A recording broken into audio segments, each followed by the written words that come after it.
करवा चौथ व्रत की पहली कहानी। एक साहूकार के 7 बेटे और एक बेटी थी। सातों भाई तथा बहनें नित्य एक साथ प्रेम से भोजन किया करते थे। बहन एक विवाह होने के बाद भाई भोजन करते समय बहन की याद करते और फिर अनमने से भोजन किया करते। जब कार्तिक से पहले बेटी विदा होकर घर आई तो घर में खुशियाँ छा गई। अब बहन भाई फिर मिल बैठकर भोजन करने लगे। कार्तिक कृष्ण पक्ष में करवा चौथ व्रत किया जाता है। घर में लड़कों की बहुएं, माँ और बहन सभी ने व्रत रखा। शाम को सातों भाई भोजन करने बैठे तो उन्होंने बहनों को भोजन करने के लिए कहा। बहन बोली, आज वह तो चंद्रमा निकलने पर ही अर्घ करेगी, भोजन करेगी।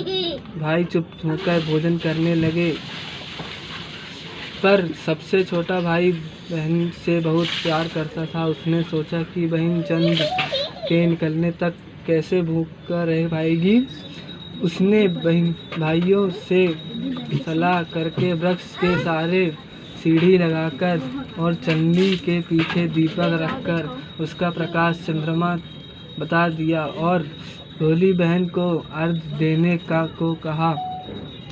भाइयों ने इस तरह बहन को अर्घ दिलाकर भोजन करने को कहा। बहन ने अपनी भाइयों से भी भोजन करने को कहा, किंतु उन्होंने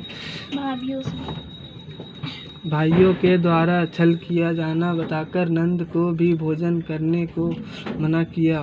फिर भी भोली बहन ने भाइयों के बहकाने में आकर भोजन कर लिया। बहन जब भोजन करने बैठी तो पहली गिलास में बाल निकला। दूसरी गिलास मुंह तक पहुंचने पर कुत्ते ने कान फड़फड़ाए। इस तरह तो अपशगुन के बाद भी बहन ने भाइयों के साथ सब कुछ भोजन कर लिया, लेकिन सभी उसकी ससुराल से उसके पति की तबीयत खराब होने की खबर आई। वह छोटे भाई को लेकर जब तक ससुराल पहुंची तब तक पति की मृत्यु हो चुकी थी। वह उसके मौत पर भारी कोहराम मचा रहा था। माँ ने अपनी लड़की को ससुराल को भेजते समय समझाया था कि जब वह पति के गांव पहुंचे तो घर जाते समय रास्ते में जो भी बड़े व्यक्ति और स्त्रियां मिले उनके पांव छुए और आशीर्वाद प्राप्त करे। उसने ऐसा ही किया। जब वह पति के घर पहुंची तो वह एक हाल देखकर वह हतप्रभ हो गई। मुख से एक बार चीख निकली और फिर वह गुमसुम सी एक और बैठ गई। उसकी सास ने उसे धरती पर पड़े पति के पास ला बिठाया। कुछ देर पीछे वह जोर जोर से टकारने लगी और बोली, हाय, भूल से व्रत को भंग कर दिया। हे गणेश जी महाराज, आप मुझे क्षमा कर दो, मेरा अपराध आप ही क्षमा करेंगे। इस तरह वह कहती और जोर जोर से रोती जाती थी। तभी शंकर पार्वती उधर से निकले और पार्वती जी ने हाल जानकर कहा, हे स्वामी, यह तो बहुत कम उम्र में ही विधवा हो रही है।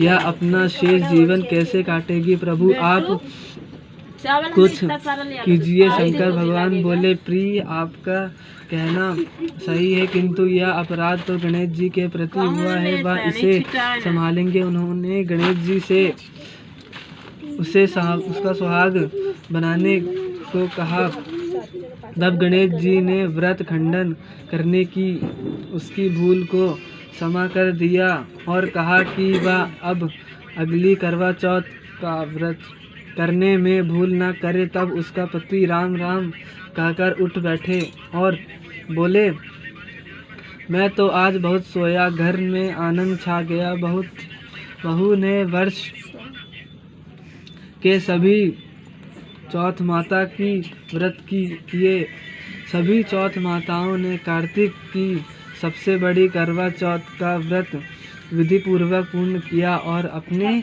पति सहित सुख शांति से रहने लगी। अब वह प्रति वर्ष करवा चौथ का व्रत हंसी खुशी किया करती।